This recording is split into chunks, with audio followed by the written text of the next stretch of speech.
আসসালামু আলাইকুম, welcome to my new video. আজকে ফ্যামিলির সাথে চলে এসেছি নদীর পাড়ে একটু ঘোরাফেরা করার জন্য। সাথে আছে হাজব্যান্ড, মেয়েরা, ননাস, জাল এবং বাচ্চারা। আপনাদের সাথে শেয়ার করবো আজকে দিনটা আমার কেমন কাটলো। প্রথমে আমরা বসলা থেকে রিক্সা নিয়ে চলে আসলাম 40 ফিট উত্তরমোড়া এবং ব্রিজে উঠে গেলাম এবং হাঁটতে শুরু করলাম। সবাই মিলে হাঁটতেছি, খুবই ভালো লাগতেছে।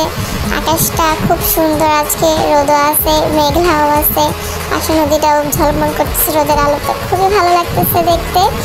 পিছনেই হচ্ছে গিয়ে বসলে ব্রিজ আছে, সামনে হচ্ছে গিয়ে নদী, খুবই ভালো একটা দৃশ্য। আমার মেয়েও খুব খুশি, বাবার কোলে থেকে দেখাচ্ছে যে নদী, পানি, এগুলোর কাছে খুবই ভালো লাগতেছে। সেটা সে তার বাবাকে হাত দিয়ে দেখাচ্ছে, যেটা তার কাছে খুবই ভালো লাগতেছে। সেও খুব এনজয় করতেছে। এখানে একজন নৌকাতে বসেছিল, সে হয়তো বা বড়শি দিয়ে মাছ ধরতেছিল। উপরে আকাশটা খুব মেঘলা, মানে খুবই সুন্দর লাগতেছিল, আকাশটা খুবই মেঘলাচ্ছন্ন ছিল। এখানে আমার মেয়ে জিদ করতেছে কি ফুল জানি দেখছে এখানে গাছে, এখন সে সেটাই নেবে। সে বলতেছে বাবা আমাকে একটু ফুল দাও, ফুল দাও, ফুল দাও। তার বাবাও রাজকন্যার কথা মানার জন্য নিয়ে গেছে ফুল দেওয়ার জন্য। সে ফুল নিল, অনেকগুলো ফুল তাকে দিল। সে আবার আমাকে দেখাচ্ছে, দেখো আমার ফুল। ছোট বাবুকেও দিল, ছোট বাবুও নিল। আমার কাছে খুবই ভালো লাগতেছিল, বিকজ অনেকদিন পরে সবাই মিলে বের হয়েছি। ওর আব্বু বেশিরভাগ সময় কাজে ব্যস্ত থাকার কারণে বের হতে পারে না। আজকে সে নিজেই বলতেছে চলো একটু বেরিয়ে আসি, কাছাকাছি কোথাও ভালো লাগবে। বাচ্চাদের মেয়েকে নিয়ে অনেকদিন বের হওয়া হয় না। আর আমার মেয়েরাও বাবার সাথে ঘুরতে এসে অনেক খুশি, বিকজ অনেকদিন যাবৎ এভাবে বের হওয়া হয় নাই। অনেকদিন বলতে গেলে আমার ছোটো মেয়ে হওয়ার পর একদম বেরই হওয়া হয় নাই, কারণ যেহেতু আমার বড় মেয়েটাও অল্প বয়স, ছোট, তার মধ্যে ছোট একটা বেবি, দুজনকে নিয়ে একটা বাইরে ঘোরাফেরা আসলে মানে ঠিকভাবে নিতে পারতাম না, যে কি হয় না হয়। এখানে বের হইতাম না যে না ঠিক আছে ছোটো মেয়েটা একটু বড় হোক তাহলে তখন আমরা বের হবো। এই কারণে অনেক দিনই বাসা থেকে বের হইনি বলতে যেমন একটু আউটসাইডে ঘোরাফেরার জন্য বের হয়নি। বিশেষ করে নদীর পার, যেহেতু বাচ্চারা আছে, একটা সেন্সিটিভ বিষয়, এখানে ওদেরকে কেয়ারে রাখা হয়। এই কারণে তেমন একটা নদীর পার আসতাম না। বাট আমার নদীর পাড়টা আমার খুবই পছন্দমূলক একটা জায়গা। আমি ঘোরাফেরার দিক থেকে নদীর পাড়ে ঘুরতে খুব বেশি পছন্দ করি।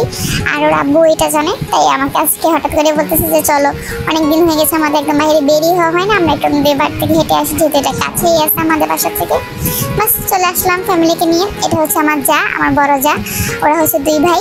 এটা হচ্ছে আমার বড় যা আর আমি ছোট। এটা হচ্ছে বড় যার মেয়ে। ওনারা আমাদের পাশাপাশি থাকেন, তাই ওনাদেরকে নিয়েই বের হয়েছে, যে একা একা ঘুরতে ভালো লাগে না। পাশে কিছু মানুষজন হলে ভালোই লাগে, কথাবার্তা বলতে, আড্ডা দিতে ভালোই লাগে। একা একা হলে অতটা আসলে জমায় না ঘোরাফেরাটা। তো হাঁটতেছি, এখানে অনেক রকম গাছ আছে, অনেক রকম ফুল টুল দেখলাম। আসলে অনেক গাছ টাছই আছে যেগুলো চিনি না, যে এই গাছগুলো আছে এখানে কি এগুলো বলে আসলে আমি জানা নাই। এই যে ফুলগুলো কেউ কি বলে আমি অ্যাকচুয়ালি জানি না। আমি দেখেছি হয়তো বা ছোটোবেলায়, এগুলো অনেক দেখেছি, বাট আসলে কি নাম বা কি এগুলো আমি জানি না। আপনারা যদি কেউ জেনে থাকেন তাহলে অবশ্যই আমাকে কমেন্টে জানাবেন। সন্ধ্যা হয়ে আসতেছে, একদম সূর্য ডুবে যাচ্ছে।